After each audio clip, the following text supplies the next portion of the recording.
Hello, Pearl Jam community. Welcome to the Wishlist Foundation's new interview series, Candle of Thought, where we illuminate the people, causes, and music that are important to the Pearl Jam community. Today, I'm here with Laura Trafton, Wishlist co-founder and executive director, and Jenny Schenk, Wishlist director of events and beneficiaries. I'm excited to share some of our team members with you today. Today, we're going to chat about what the Wishlist Foundation is, how it was founded, and what's in store for our upcoming Wishlist pre-parties during the upcoming Pearl Jam tour. So welcome, ladies. I'm so excited to see you on the screen and to chat with you in person today. Hey, Chrissie. So, Laura, many people know that the Wishlist Foundation is a Pearl Jam fan-run nonprofit organization. But what does that mean exactly? Can you explain in greater depth what our mission is and our goals at the Wishlist Foundation?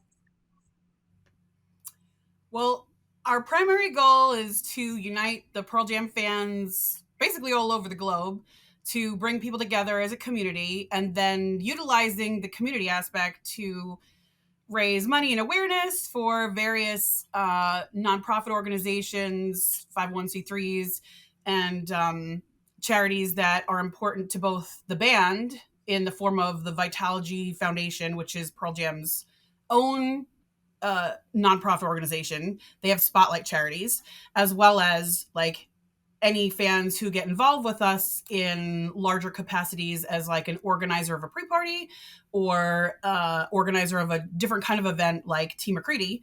They can spotlight a local charity. So it's always very important to us that we made sure that, we were trying to unite the community as much as possible, and then, spotlight a larger, either national or global organization, and then a local organization, preferably even a smaller one, because as a small grassroots organization ourselves, I always feel like, the big names in organizations, they get lots of funding, lots of donations, but the smaller ones often have a much greater impact. And on a local level, animal shelters that are local, like keeping, animals from being euthanized. Like that's a super important, work that's being done on a local level, and they don't always get the funding that they get that a larger organization would get. So those are our primary functions. And then lastly, and the most fun and I think touching or poignant or whatever, is to honor the band. They have inspired so many of us. They've been the soundtrack of our lives. The majority of us are Gen X age, so to speak. And, the music has been a constant for us. And that's what really has united us at like the core of everything. So it's to honor the band and their humanitarianism, their philanthropy. Like they do so much stuff, and so much of what they do is kind of on the down low. Like a lot of people don't really know just how much like the band does personally, from a management perspective, and, the band as a full organization. Like they're very humble. It's pretty awesome. So we, want to honor them. And you mentioned at the pre-parties, local beneficiaries are benefiting from the funds raised at the events, and also the Vitalogy Foundation. So can you talk a little bit more, either of you, about the Vitalogy Foundation and how we collaborated with them, and how much of the funds are going to that foundation at each of these pre-parties? Sure. So we've obviously been working with them since inception of Wishlist Foundation. And the way that the pre-parties work is 50% of all net proceeds from our parties are directly donated to Vitalogy Foundation. And then the other 50% is then donated to whatever charities have been chosen by our organizers. So one of the greatest perks about being an organizer and stepping up to be a part of Wishlist and these pre-parties is your ability to choose something that is close and near to your heart And they have to obviously go through a vetting process and be a 501c3 themselves to be able to receive the other 50% of the net proceeds from each event. And Laura, the whole idea of Wishlist came, was it to you and Eric in 2004? How did this idea come to you? And then how did you develop it over the years to have your first pre-party in 2006? So this is kind of like a weird, like unknown fact. Not unknown, because we try to make it known. Like we put it in so much of our information that gets out there. But back in the day, especially once, even before, like we've been doing things just collectively as a fan base since the inception of the band. But originally it was very geographically competitive, I want to say, where a lot of the fans were very contained into their own like cities. And so it was a little bit competitive at the time. And it was kind of weird, and I thought it was just odd. Like, why are the Philly people, like competing against the New York people? And everybody was jealous of the Seattle people because obviously, small club events that happened there. And it was just weird in a way. And this was even like when people were lining up for stuff, and the 10 club like numbering system wasn't really in place. And then we kind of, we had amazing things that brought people together, like the Footsteps or 2 Feet Thick, Kathy Davis, Jessica, and John. There were these like fanzines and like information sources that kind of kept everyone in the loop and together. But just in terms of like meeting up, people would always meet up, but it was very geographic. So we were on the Synergy boards, which then turned into the Pearl Jam message pit, which is what we have right now in a newer context. And really, I wanted to have a party that kind of brought everyone together. So I was like, yay, let's everybody get together socially. And so I started, it was 2004, it was the Vote for Change tour. And I found this Humphreys bar that was right near the theater, which is where they were having the concert. And I wanted to have this like just a party that brought people together. And it was actually Brent Hinson. He has Crohn's disease, and he wanted to honor Mike McCready, who also at that time had kind of just recently come out with, his own journey of having Crohn's and everything that went along with that. So Brent was like, hey, let's make this a fundraiser too. So it was not even me. It was not me. I always get credit for it. I'm like, no, I just wanted to I was the party girl. I wanted to just, have a great time. I had obviously, I volunteered before, but it just never occurred to me. So it really was not my idea, though I get credited with it all the time. So it was Brent Hinson, and he's like, hey, let's make this like, everybody bring canned food. And I think we ended up with like 300 something pounds of canned food for like the local St. Louis food bank. And it was amazing. And unfortunately, like I had only caught like the last end of the pre-party because I was driving down from Chicago in Laura time, and anybody who knows me, a little bit late. But it was like very cool, a big success. Like we had a giant box. It was just filled. And we were like, whoa, this is cool. Like, imagine if we did this for the upcoming 2005 tour across Canada. So like Genevieve did like Edmonton or Calgary. Somebody had done Vancouver. And then the big three, which was London, Hamilton, and Kitchener, was where like we really started seeing a whole bunch of people come in at the time. I mean, we were like, and a whole bunch of people then was like, ooh, there's like 100 people at this bar. And it was very cool seeing people like donating their memorabilia even back then. And then it was this perfect storm of Jason and the touring van going across Canada. Brian Leslie, who's was on our board and passed away. So one of our founders, Brad Lang, they both had the Stone and the original Guitar Pick t-shirts. So they had those shirts going. Jason was going across with the touring van. We were doing these pre-parties. It kind of started like coalescing together and turned into this thing.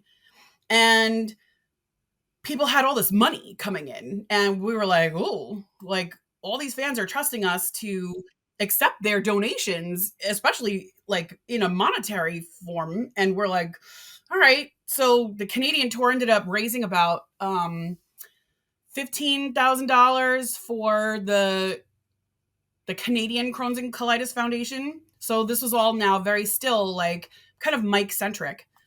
And then once the 2006 tour, which was pretty elaborate and lots of dates, once that started, and we started bringing in a lot more money, I was like, as an entrepreneur, I've run my own businesses since day one out of college. And I'm like, we need to do this in a way that's transparent and responsible to the fan base. We want people to know that when they donate their money, it's legitimately going to the causes that we say that they're going to, and that we have full transparency. And that's why we decided to try for nonprofit status, which is very extensive. And Wilf Necht, he was our lawyer. He's still a long-term fan, amazing guy. He donated his legal services and helped us get our 501c3 federal registration as a nonprofit. And I mean, we can never thank him enough, because that's a lot of legal work. And from then on out, and at that time, that's when Eric got involved, Mike Livingstone. We started doing a poster series, and then ended up doing a poster series for the Australian leg of the 2006 tour. And it was all like a snowflake turning into a snowball, turning into an avalanche of awesomeness. And I always like to use that analogy, because it literally was a bunch of individual people having ideas and them coming together, sticking together, and just building momentum. And when people see that they too, like just them, like if you show up, like you make a huge difference, like it is a big deal. People can actually make a change individually, especially when you come together with other people who are like-minded and want to see positivity out in the world. We know there's a lot of negative stuff out there, but our fandom, our love of the band, their impact on us, how we've been inspired by them, we can take that and pay it forward. And here we are 20 years later. I don't even know. We never ever thought we would get to this point. Like it was never even a consideration. And it's been so many people over the years who have volunteered. And I think that's something that we always talk about, that not a lot of people probably realize that even though we say that it is a fan-run nonprofit organization, that none of us get paid, right? That's one of the things that... Never, ever, ever, which is, again, crazy considering the amount of time that, as you both know, that goes on behind the scenes. Tour time, it is literally like a 40-hour week, work week. Yeah, so Jenny, tell us a little bit about that behind the scenes, getting ready for a pre-party. That doesn't just happen overnight.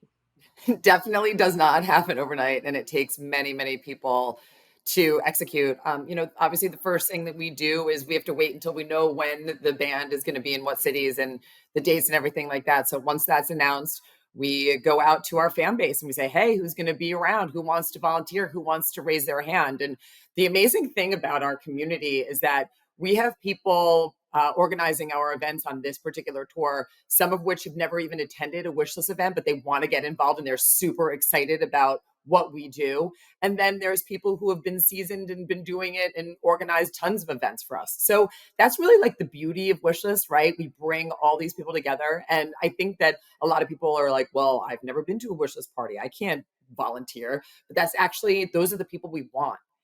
We wanted them to come and experience it and then feel the connection to our community and want to continue to get more involved. That was me, right? That was 100% me. So we go out, we get the volunteers, as I said. We also start looking for venues. A lot of times we love to go back to the same venues that have hosted us in the past because they have been generous with their venues. A lot of times they'll donate a portion of their sales back to our foundation, which is a huge, appreciation that we have for them. And then sometimes we have grown so big from the 2013 tour when we were wherever we were, we can't fit into those spaces anymore. So we have to look for bigger venues. So once we have our organizer for the actual city, they go out, we work finding the venues, and then we also have to find our donations. We go out to our fan base, and people are so incredibly generous, donating items that they have in their own collections. It's really a testament to the Wishlist Foundation that we have been fortunate enough to be the beneficiaries ourselves of fans' estates. We've been put into people's wills that when they pass, they want their Pearl Jam memorabilia to go to Wishlist Foundation to pay it forward. And we've, received hundreds of items from Wishlist fans and Pearl Jam fans, and they've only allowed us to then go forward and continue with fundraising. So we obviously get the donations. And then it's about finding volunteers who are going to come in and help us sell the raffle tickets and sell the merch.